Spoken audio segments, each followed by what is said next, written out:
हमारी आज की कहानी का शीर्षक है लालची भाभी। सिद्धि की शादी के बाद वो ससुराल चली जाती है। पीछे रह जाती है भाभी रानी। सिद्धि के ससुराल जाते ही भाभी कहती है, अरे वाह जी वाह, सारे कपड़े मेरे। हाय रे पैंट, अरे वाह वाह, मजा आ जाएगा। अरे ये सिद्धि की अलमारी के सामने खड़े होकर क्या बड़बड़ा रही है? जाकर देख मेहमानों को विदाई की मिठाई मिली कि नहीं। अब हाँ माँ जी, क्यों नहीं, लेकिन पहले कपड़े तो बदल लूं। अब रानी आ जाती है सिद्धि के उन कपड़ों में जो वो ससुराल जाने से पहले घर छोड़ जाती है। अरे रानी, कुछ दिन रुक जाती। अरे ये तो सिद्धि बिटिया को मैंने ही दिया था, बड़ा ही फबता था उस पर, तुझ पर तो कुछ खास नहीं लग रहा। अब वो ना मेरे सारे कपड़े गीले थे तो सोचा पहन लूं। वैसे भी सिद्धि को कौन सा भी पुराने आउटडेटेड कपड़ों को पहनना है। वैसे भी ये सूट तो मैंने तभी पहना था, वैसे खास है भी नहीं ये। हाँ ठीक है, लेकिन ना मेरी सिद्धि पर तो जमता था। सारे मेहमान चले जाते हैं और सिद्धि ससुराल से मायके पहली बार आती है। अपना घर, अपना कमरा, अपनी अलमारी। ये बोलकर जैसे ही सिद्धि अलमारी खोलती है तो सामने उसके कपड़ों की जगह कुछ और ही रखा होता है। ओ माँ, जरा कमरे में तो आना। सास और रानी वहां पहुंच जाते हैं। रानी ने पहनी होती है सिद्धि की जींस और टी शर्ट। अरे भाभी, ये क्या? ये तो मेरी बड़ी ही महंगी टी शर्ट है, इसे आपने घर में क्यों पहनी है? अरे बहुत मिलती है दीदी ये चौक की मार्केट में, 150 में। ओ भाभी प्लीज, ये एरोपोस्टल है, 2000 की एक टी शर्ट। ओह, 2000 में तो दीदी 4 साड़ी आ जाए। अब क्या बोलूं भाभी, ये मेरी अलमारी में छोटू के कपड़े, तो मेरे कपड़े कहाँ है? मेरी अलमारी में। अब दीदी आपको कौन से पुराने कपड़े पहनने थे? माना भाभी, लेकिन मैं जब घर आती तो यही सब पहनती ना। अरे तुम तो बड़ी कंजूस हो दीदी। खैर, वक्त आता है जब सिद्धि ससुराल के लिए रवाना हो रही होती है।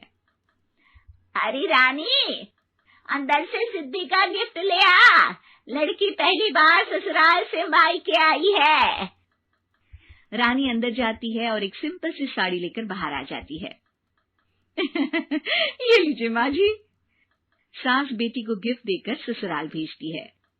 अगले दिन रानी एक सुंदर सी साड़ी पहनकर सामने आती है। अरे रानी, ये तो वो साड़ी है जो मैंने सिद्धि को देने के लिए दी थी जब वो ससुराल ले जाती, लेकिन ये तूने कैसे पहन ली? अरे माँ जी, ये साड़ी तो मुझे बहुत पहले से ही पसंद थी, लेकिन चिंता ना करिए, मैंने सिद्धि के लिए भी अच्छी सी साड़ी दी है। हाँ। तभी सिद्धि का फोन आता है। क्या माँ, कुछ अच्छा तो दिया होता ससुराल ले जाने के लिए, अरे पहले दिखा दिया होता। ये चमकते हुए पैकेट में नौकरानी वाली साड़ी मत दिया करो माँ। अरे बेटे, वो तेरी भाभी ने ना गलती से उससे पैकेट बदल गया। हाँ, मैं कल ही तेरे भाई के हाथ से तेरा वाला पैकेट भेज दूंगी। अरे रहने दो माँ, आई एम श्योर भाभी ने अभी वही साड़ी पहनी होगी जो तुमने मेरे लिए रखी थी, तुम तो समझ नहीं पाई उनको। खैर छोड़ो, मैं ज्यादा बोलती अच्छी नहीं लगती, रहने दो, आपको उन्हीं के साथ रहना है, फिर बात करेंगे। सास को रानी पर गुस्सा आ जाता है। वो उसके कमरे में जाती है जहाँ वो शादी का एल्बम देख रही होती है। रानी, मार्केट जाकर एक ऐसी ही साड़ी लेकर आ, कल प्रतीक जाकर सिद्धि के घर दे आएगा। अरे क्यों माँ जी, कितनी साड़ी देनी है दीदी को? यहाँ कोई सेल लगी है क्या? अरे चुप कर, मेरे बेटी के हिस्से की साड़ी खुद पहन ली, अब ज्यादा ज्ञान बांट रही है। एक दिन सिद्धि का फोन आता है। माँ, मेरी सास ने आप सबको खाने पर बुलाया है। सारे लोग सिद्धि के ससुराल पहुँचते हैं। खाना खाकर वो लोग निकल रहे होते हैं कि सिद्धि की सास सभी को गिफ्ट देती है। अरे बहन जी, बेटी के घर का खाना खा लिया, यही बहुत है जो आप ऊपर से गिफ्ट भी दे रही हैं। अरे बहन जी, आप भी कहाँ इन बातों पर विश्वास कर रही हैं। सास सभी को गिफ्ट देती है, लेकिन रानी को जो साड़ी देती है वो अजीब सी हरे रंग की लाल रंग की बड़ी छाप वाली होती है। अरे छी, ये कौन पहनेगा? सासू माँ को तो जरी वाली इतनी सुंदर, और मेरे लिए ये नौकरानी वाली। अरे भाभी, दरअसल मैं जब भी घर आती थी आप वापसी में ऐसी ही साड़ी देती थी ना, तो माँ ने सोचा कि आपको आपकी पसंद की ही साड़ी क्यों ना दी जाए। बेचारी रानी, बोलती भी तो क्या। सिद्धि और सास रानी का चेहरा देखकर हंसने लगती है, तो रानी समझ जाती है कि अपने ही बिछाए जाल में वो फंस चुकी है।